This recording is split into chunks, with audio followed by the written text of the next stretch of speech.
ओम शांति। 21 दिसंबर 2023 प्रातः मुरली। ओम शांति। बाप दादा मधुबन। मीठे बच्चे, शिव बाबा के सिवाय तुम्हारा यहाँ कुछ भी नहीं, इसलिए इस देह के भान से भी दूर खाली बेघर होना है। बेघर ही प्रिंस बनेंगे। मीठे बच्चे, शिव बाबा के सिवाय तुम्हारा यहाँ कुछ भी नहीं, इसलिए इस देह के भान से भी दूर खाली बेघर होना है। बेघर ही प्रिंस बनेंगे। प्रश्न है, ड्रामा की यथार्थ नॉलेज कौन से ख्यालात समाप्त कर देती है? उत्तर, यह बीमारी क्यों आई, ऐसा नहीं करते तो ऐसा नहीं होता। यह विघ्न क्यों पड़ा, बंधन क्यों आया, यह सब ख्यालात ड्रामा की यथार्थ नॉलेज से समाप्त हो जाते हैं। क्योंकि ड्रामा अनुसार जो होना था वही हुआ, कल्प पहले भी हुआ था, पुराना शरीर है, इसे चित्तियाँ भी लगनी हैं, इसलिए कोई ख्यालात चल नहीं सकते। गीत है, हमें उन राहों पर चलना है जहाँ गिरना और संभलना है। ओम शांति। उन राहों पर चलना है, कौन सी राह है, राह कौन बताता है? बच्चे जानते हैं कि हम किसकी राय पर चल रहे हैं। राय कहो, राह कहो व श्रीमत कहो, बात एक ही है। अब श्रीमत पर चलना है, लेकिन श्रीमत किसकी? लिखा हुआ है श्रीमद् भगवत गीता, तो जरूर श्रीमत की तरफ हमारा बुद्धि योग जाएगा। और तुम बच्चे किसकी याद में बैठे हो? अगर श्री कृष्ण कहते हो तो उनको वहाँ याद करना पड़े। तुम बच्चे श्री कृष्ण को याद करते हो या नहीं? वर्षेक रूप में याद करते हैं। यह तो जानते हो हम प्रिंस बनेंगे, ऐसे तो नहीं जन्मते ही लक्ष्मी नारायण बनेंगे। बरोबर हम शिव बाबा को याद करते हैं क्योंकि श्रीमत उनकी है। श्री कृष्ण भगवान वाच कहने वाले श्री कृष्ण को याद करेंगे, परंतु कहाँ याद करेंगे? उनको तो याद किया जाता है वैकुंठ में। तो मन मना भव अक्षर श्री कृष्ण कह नहीं सकते, मध्याजी भव कह सकते हैं। मुझे याद करो, वह तो वैकुंठ में ठहरा। दुनिया इन बातों को नहीं जानती। बाप कहते हैं, बच्चे यह सब शास्त्र भक्ति मार्ग के हैं। सभी धर्म शास्त्रों में गीता भी आ जाती है। बरोबर गीता भारत का धर्म शास्त्र है। वास्तव में तो यह सभी का शास्त्र है। कहा भी जाता है श्रीमद् सर्वशास्त्रमयी शिरोमणि गीता, यानी सबसे उत्तम ठहरी। सभी से उत्तम है शिव बाबा, श्री श्री श्रेष्ठ से श्रेष्ठ। श्री कृष्ण को श्री श्री नहीं कहेंगे, श्री श्री कृष्ण व श्री श्री राम नहीं कहेंगे, उनको सिर्फ श्री कहेंगे। श्रेष्ठ से श्रेष्ठ जो है वही आकर फिर श्रेष्ठ बनाते हैं। श्रेष्ठ से श्रेष्ठ हैं भगवान श्री श्री, अर्थात सभी से श्रेष्ठ। श्रेष्ठ का नाम वाला है।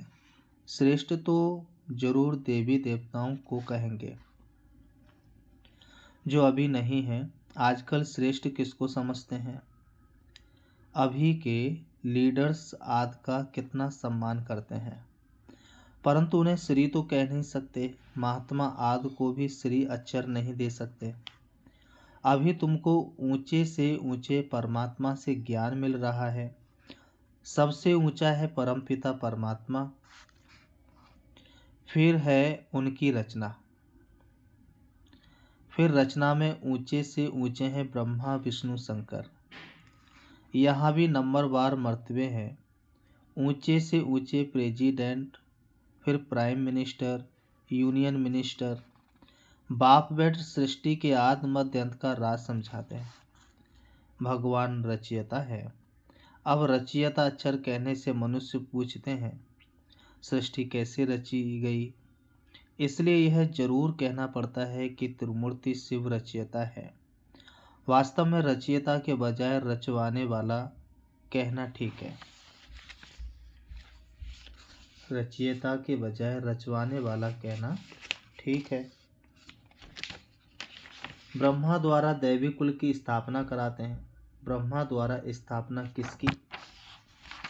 बाबा कहे, ब्रह्मा द्वारा स्थापना किसकी? दैवी संप्रदाय की। तो शिव बाबा कहते हैं, अभी तुम हो ब्रह्मा की ब्राह्मण संप्रदाय, वह है आसुरी संप्रदाय। तुम हो ईश्वरीय संप्रदाय, फिर दैवी संप्रदाय बनेंगे। बाप ब्रह्मा द्वारा सभी वेद शास्त्रों का सार भी समझाते हैं। मनुष्य बहुत मूंझे हुए हैं, कितना माथा मारते रहते हैं। वर्थ कंट्रोल हो। बाप कहते हैं, मैं आकर भारत की यह सर्विस कर रहा हूँ। यहाँ तो है ही तमो प्रधान मनुष्य। 10-12 बच्चे पैदा करते रहते हैं। झाड़ वृद्धि को जरूर पाना ही है। पत्ते निकलते रहेंगे, इसको कोई कंट्रोल कर ना सके। सतयुग में कंट्रोल है, एक बच्चा एक बच्ची बस। यह बातें तुम बच्चे ही समझते हो, आगे चल आते रहेंगे, समझते रहेंगे। गाया भी हुआ है, अतीन्द्रिय सुख गोप गोपियों से पूछो। यहाँ जब तुम सम्मुख सुनते हो तो सुख भासता है, फिर धंधे धूरी में जाने से इतना सुख नहीं भासता है। यहाँ तुमको त्रिकालदर्शी बनाया जाता है। त्रिकालदर्शी को सुदर्शन चक्रधारी भी कहते हैं। मनुष्य कहते हैं फलाना महात्मा त्रिकालदर्शी था। तुम कहते हो वैकुंठनाथ राधे कृष्ण को भी सुदर्शन चक्र की व तीनों कालों की नॉलेज नहीं थी। कृष्ण तो सभी का प्यारा सतयुग का फर्स्ट प्रिंस है, परंतु मनुष्य ना समझने के कारण कह देते कि तुम श्री कृष्ण को भगवान नहीं मानते, इसलिए नास्तिक हो। फिर विघ्न डालते हैं, अविनाशी ज्ञान यज्ञ में विघ्न पड़ते हैं। कन्याओं माताओं पर भी विघ्न आते हैं। बांदनियां कितना सहन करती हैं। तो समझना चाहिए ड्रामा अनुसार हमारा पार्ट ऐसा ही है। विघ्न पड़ गया, फिर यह ख्यालात नहीं चलना चाहिए कि ऐसे नहीं करते तो ऐसा नहीं होता, ऐसे नहीं करते तो बुखार नहीं होता। हम ऐसे नहीं कह सकते। ड्रामा अनुसार यह किया, कल्प पहले भी किया था, तब तकलीफ हुई। पुराने शरीर को चित्तियाँ भी लगनी ही हैं, अंत तक मरम्मत होती रहेगी। यह भी आत्मा का पुराना मकान है। आत्मा कहती है मैं भी बहुत पुरानी हूँ, कोई ताकत नहीं रही। ताकत ना होने के कारण कमजोर आदमी दुख भोगते हैं। माया कमजोर को बहुत दुख देगी। हम भारतवासियों को बरोबर माया ने बहुत कमजोर दिया है। बाबा कहे माया ने बहुत कमजोर किया है। हम बहुत ताकत वाले थे, फिर माया ने कमजोर बना दिया। अब फिर उन पर जीत पाते हैं तो माया भी हमारी दुश्मन बनती है। भारत को ही जास्ती दुख मिलता है, सबसे कर्जा ले रहे हैं। भारत बिल्कुल पुराना हो गया है। जो बिल्कुल साहूकार था उनको बहुत बेघर बनना है, फिर बेघर से प्रिंस। बाबा कहते इस शरीर के भान से भी दूर खाली हो जाओ।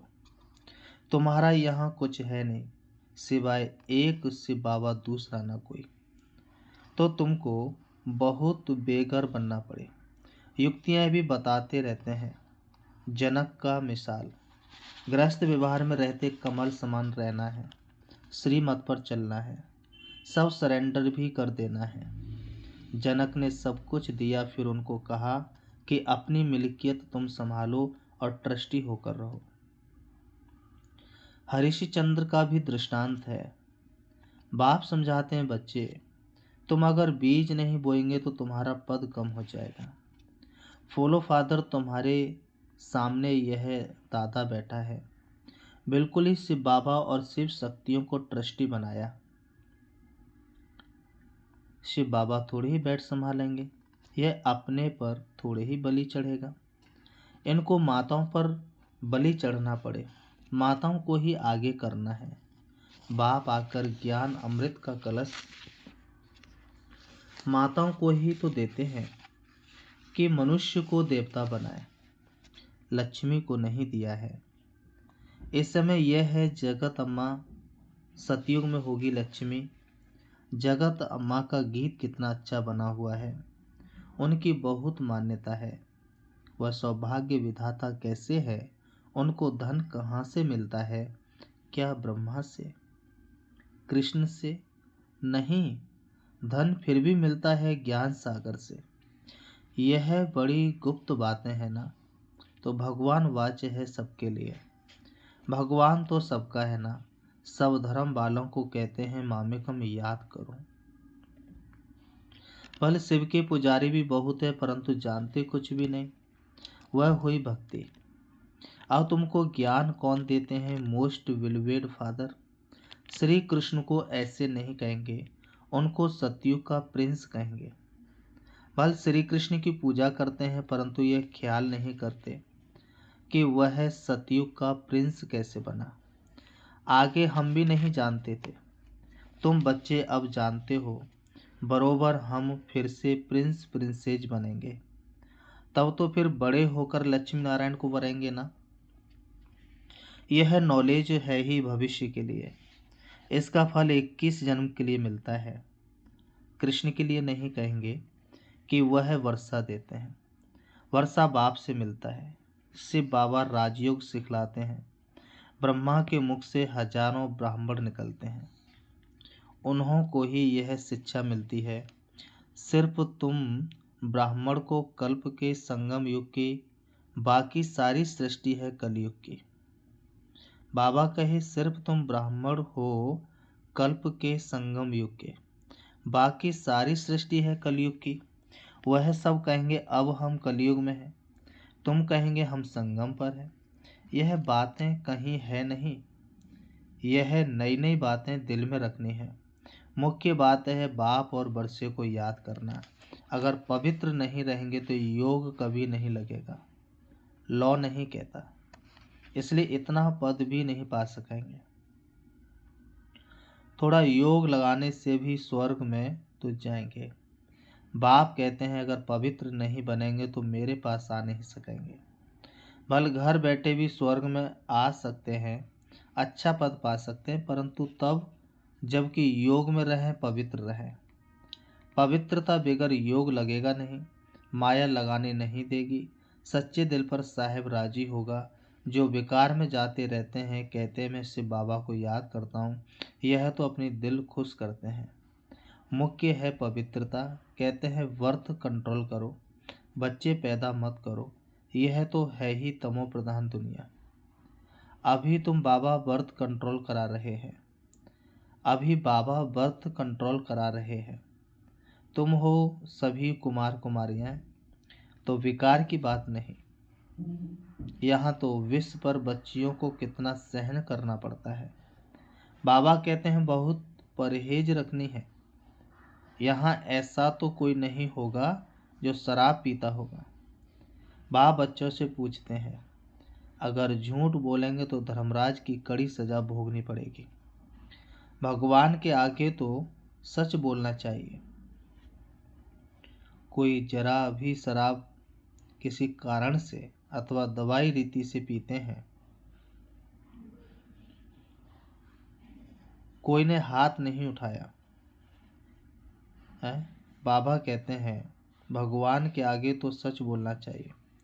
कोई जरा भी शराब किसी कारण से अथवा दवाई रीति से पीते हैं, कोई ने हाथ नहीं उठाया। यहाँ सच जरूर बोलना है। कोई भी भूल होती है तो फिर से लिखना चाहिए। बाबा मेरे से यह भूल हुई, माया ने थप्पड़ मार दिया। बाबा को तो बहुत लिखते भी हैं, आज हमारे में क्रोध का भूत आ गया, थप्पड़ मार दिया। आपकी तो मत है थप्पड़ नहीं मारना चाहिए। दिखलाते हैं कृष्ण को ओखरी से बांधा, यह तो सब झूठी बातें हैं। बच्चों को प्यार से शिक्षा देनी चाहिए, मार नहीं देनी चाहिए। भोजन बंद करना मिठाई ना देना, ऐसे सुधारना चाहिए। थप्पड़ मारना क्रोध की निशानी हो जाती है। सो भी महात्मा पर क्रोध करते हैं। छोटे बच्चे महात्मा समान होते हैं ना, इसलिए थप्पड़ नहीं मारना चाहिए, गाली भी नहीं दे सकते। ऐसा कर्म नहीं करना चाहिए। बाबा कहते हैं ऐसा कर्म नहीं करना चाहिए जो ख्याल में आए, जो ख्याल में आए कि हमने यह विकर्म कर दिया। अगर किया तो फौरन लिखना चाहिए, बाबा हमसे ये भूल हुई, हमें क्षमा करो, आगे नहीं करेंगे। तौबा करते हैं ना, वहाँ भी धर्मराज सजा देते हैं, तो तौबा करते हैं, आगे फिर नहीं करेंगे। बाबा बहुत प्यार से कहते हैं, लाडले सपूत बच्चे, प्यारे बच्चे, कभी झूठ नहीं बोलना, कदम कदम पर राय पूछना है। तुम्हारा पैसा अब लगता है भारत को स्वर्ग बनाने में, तो कौड़ी कौड़ी हीरे समान है। ऐसे नहीं हम कोई सन्यासियों आदि को दान पुण्य करते हैं। मनुष्य हॉस्पिटल अथवा कॉलेज आदि बनाते हैं तो क्या मिलता है? कॉलेज खोलने से दूसरे जन्म में विद्या अच्छी मिलेगी, धर्मशाला बनाने से महल मिलेगा। यहाँ तो तुमको जन्म जन्मांतर के लिए बाप से बेहद का सुख मिलता है, बेहद की आयु मिलती है। इससे बड़ी आयु और कोई धर्म वाले की होती नहीं। कम आयु भी यहाँ की गिनी जाती है। तो अब बेहद के बाप को चलते फिरते उठते बैठते याद करेंगे, तब ही खुशी में रहेंगे। कोई भी तकलीफ हो तो पूछो, बाकी ऐसे थोड़ी गरीब होंगे कहेंगे बाबा हम तो आपके हैं, अब हम आपके पास बैठ जाते हैं। ऐसे तो दुनिया में गरीब बहुत होते हैं। सब कहें हमको मधुबन में रख लो, ऐसे तो लाखों इकट्ठे हो जाएं।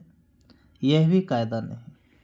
तुमको गृहस्थ व्यवहार में रहना है, यहाँ ऐसे रह नहीं सकते।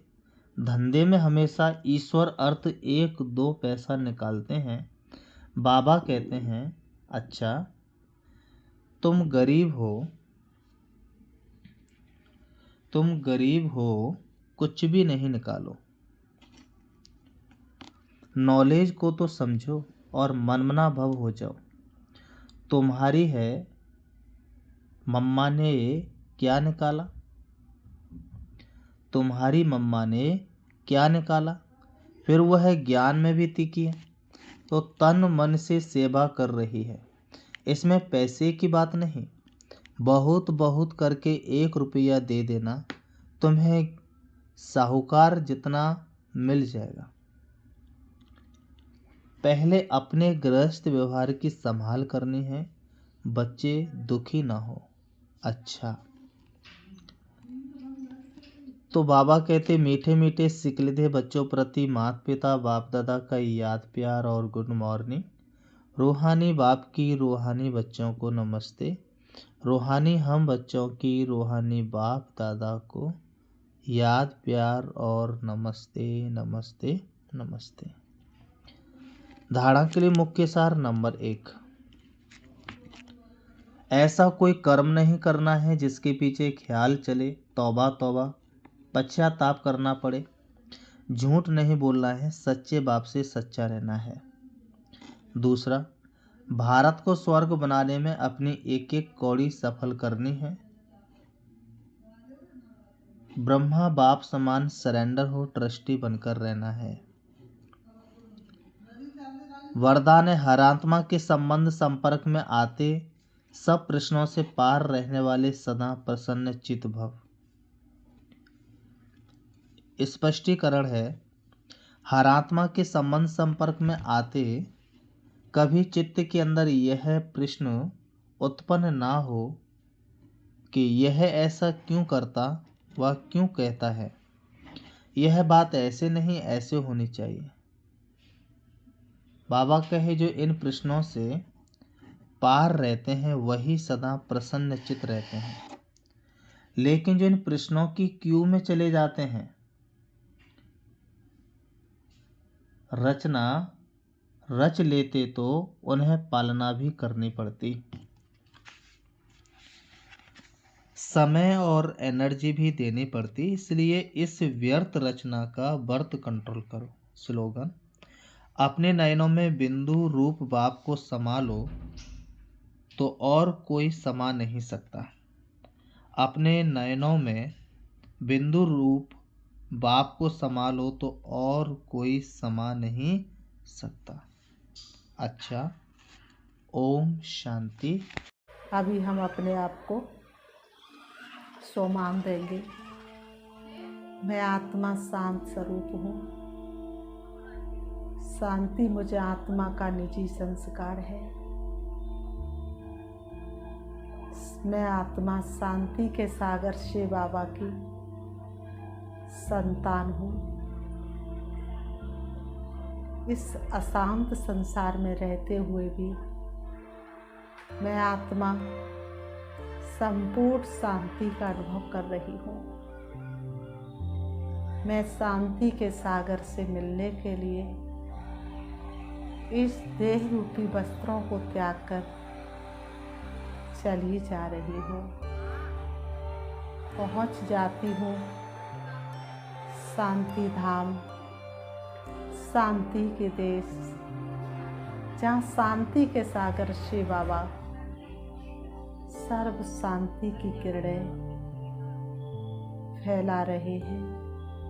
संपूर्ण ब्रह्मांड में उनकी किरणें फैली हुई हैं।